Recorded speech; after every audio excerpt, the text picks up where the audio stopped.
cordial saludo para todos ustedes, sean bienvenidos al curso Análisis Cuantitativo de Datos. Soy la profesora María Gertrudis Roa del Departamento de Ciencias Sociales de la Universidad del Valle. En el día de hoy vamos a introducirnos en las medidas de asociación simétricas para variables ordinales. Es importante recordar cuáles serían las pruebas de hipótesis de las variables ordinales. Entonces tenemos de dos tipos, simétricos y no simétricos. Los simétricos son las pruebas relacionales y los asimétricos, en ellos hay una variable dependiente y una variable independiente. Entre los más conocidos, la B de Cramer, que también se utiliza para variables ordinales con todas las limitaciones que tiene la B de Cramer, la tau B de Kendall, la tau C, gamma y rho de Spearman, que opera a través de formas de correlación. Y como estadísticos asimétricos tenemos la B de Somers. Cada uno de estos coeficientes o pruebas están hechos para condiciones específicas de las variables. Cada uno de ellos tiene también asociado un conjunto de particularidades y algunas limitaciones. Lo importante de los coeficientes para variables ordinales es que además de que revelan la asociación, nos dicen la intensidad, la dirección y en el caso de los asimétricos además prueban si existen relaciones causales. Es importante recordar que las variables ordinales aportan, como su nombre lo indica, una ordenación. Ellas van de menor a mayor en intensidad de la característica de la variable, aunque esa variable es cualidad. Esta ordenación es inalterable. Para poder ser profesional, primero hay que cursar primaria y luego bachillerato. En este sentido, es muy importante que los investigadores que están trabajando con los datos respeten el orden de categorías que tiene una variable ordinal. Normalmente, el chi cuadrado, que es el coeficiente específico para el análisis de las variables categóricas, es el más apropiado. Sin embargo, en el caso de las variables que tienen el atributo de la ordenación, no es muy pertinente porque no reconoce el orden. Para estudiar la presencia de asociación entre dos variables ordinales se han creado un conjunto de coeficientes que permiten reconocer esa ordenación en función de los dos atributos. Que la confluencia de atributos de dos variables que se intersectan en una celda, la variable 1 y la variable 2, se le denominan parejas o pares. Estos coeficientes todos se reconocen como medidas no paramétricas y uno podría pensar que esta tabla de alguna manera marca los colores en relación con la intensidad y va de más claro a más oscuro. La asociación de las variables ordinales se basa en la existencia de un incremento de una variable como consecuencia del incremento de la otra.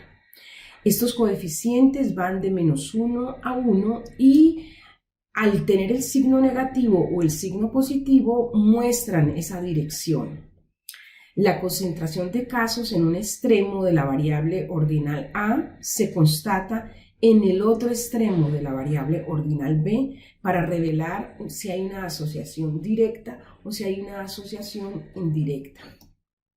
Si la variación de una no afecta a la variación de la otra, pues estamos hablando de que las dos variables son independientes y en ese caso los coeficientes van a ser cercanos a 0. ¿Cuáles serían los pasos de unos 8 pasos?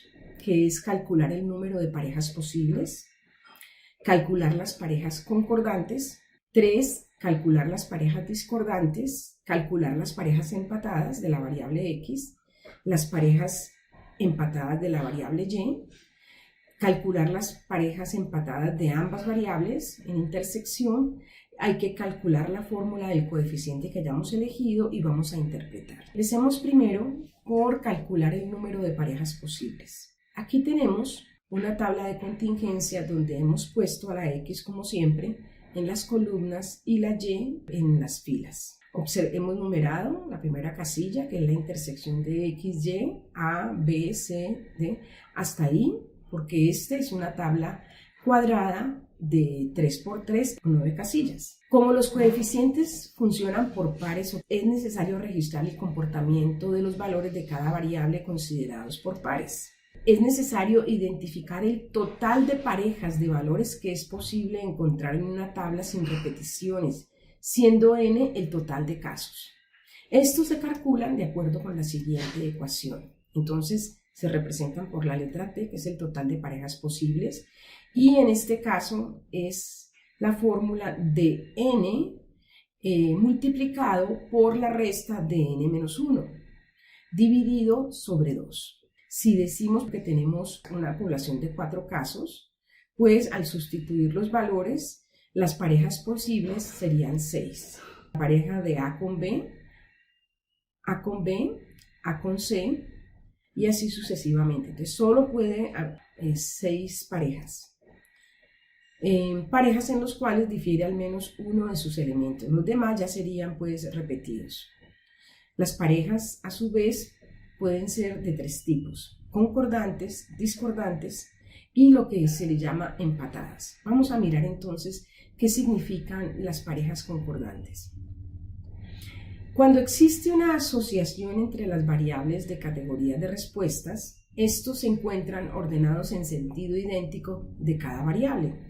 Esto significa que sube una variable y sube la otra. Es decir, como tienen ordenación, a mayor X, mayor Y.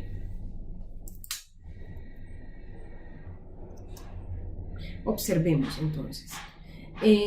Lo que hacemos es que vamos a mirar cada valor, cómo se asocia en diagonal, y son concordantes porque son positivas. Recuerden que siempre la asociación se da en diagonal. ¿Qué casillas están asociadas de forma positiva? Son concordantes con A. Entonces en este caso sería E, sería F, sería I y sería H. Estas no, porque estas no se encuentran en diagonal. Con B, como F y H, no podemos incluir a C porque C no concuerda con uno más. Entonces luego viene la D con H y I, que hace pareja con este. Luego E solo hace pareja con I. En este caso, que son 4, pues tenemos 4 posibilidades. Entonces miremos cuál sería la fórmula de las casillas concordantes. A se multiplica por la suma de las casillas concordantes, que serían E, F. En el caso de B, B concuerda con FI, D concuerda con HI y E concuerda con I. Y el resultado de esto pues es el total de parejas concordantes. Para calcular las parejas discordantes se hace el proceso inverso, que sube una y baja la otra variable, que en este caso G es discordante con las casillas B, C, E y F. Igualmente sigue H, que es concordante con F, y no concuerda con nada porque no tiene vecinos.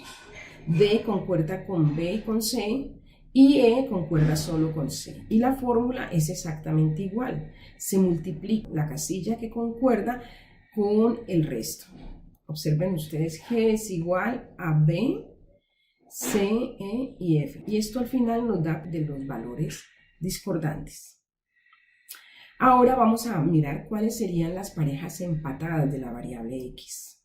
Se trata de pares que ocupan la misma posición, es decir, el mismo valor ordinal, pero solo en la variable independiente y no en la dependiente. Bueno, entonces miremos en este caso que la variable X estaba en las columnas. ¿Qué empata con A? Pues D y G. ¿Qué empata con D? Pues G. ¿Qué empata con B? E y H. Y ahora en este caso tenemos 6 valores. La fórmula entonces es más o menos la misma. A multiplicado por la sumatoria de las casillas con las cuales se alinea, que son D y G, lo mismo aquí D, B, H, I. Miremos cuáles serían las parejas empatadas de la variable Y, y son las que están en las filas. A empata con B y con C, D empata con E y con F, G, y luego B, E y H.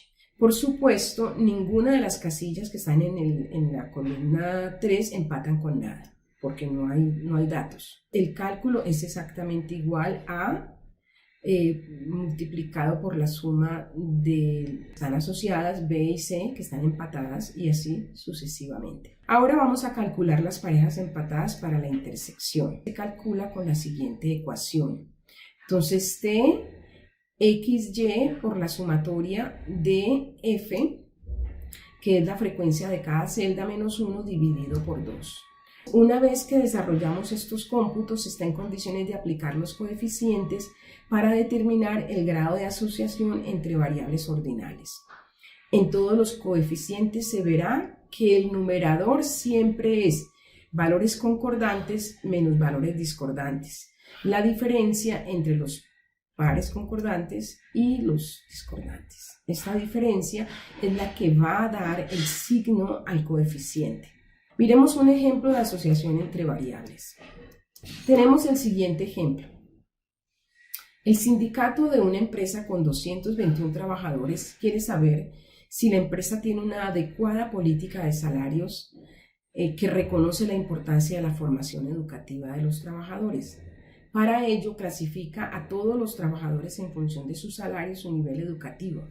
El sindicato se pregunta si existe alguna relación entre el nivel salarial y el nivel educativo. Tenemos el nivel educativo, como siempre, en las columnas y el nivel salarial en las filas. 221 trabajadores, 34 de ellos que tienen un bajo nivel educativo perciben también un bajo nivel salarial.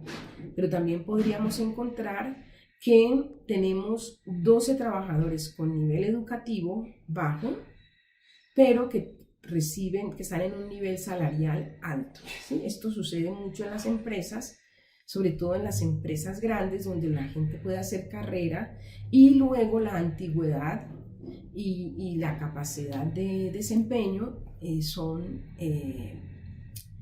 valoradas y remuneradas. Como hipótesis se plantea entonces que no existe asociación entre el nivel salarial de los trabajadores y el nivel educativo. Y como hipótesis alternativa se plantea que sí están asociadas las dos variables. Entonces miremos aquí en nuestra tabla y vamos a hacer primero el cálculo de parejas posibles. Luego haríamos el cálculo de parejas concordantes. Entonces, como tenemos un n de 221, lo que hacemos es que sustituimos la fórmula y eso nos da 24.310 parejas posibles en 221 sujetos. El cálculo de las parejas concordantes, haciendo la sustitución de la fórmula, 34 multiplicado por la suma de 11 por 23 por 37 más 45, nos daría al final 7.221. Para las parejas discordantes, entonces hacemos lo mismo, empezamos con G, y G por la suma de 19 más 11 más 22 más 37. Y así eso nos da 3.405. Entonces ya tenemos el valor de T, de C y de D. Vamos ahora a hacer los pares empatados para la variable X. 34 multiplicado por la suma de 18 más 12.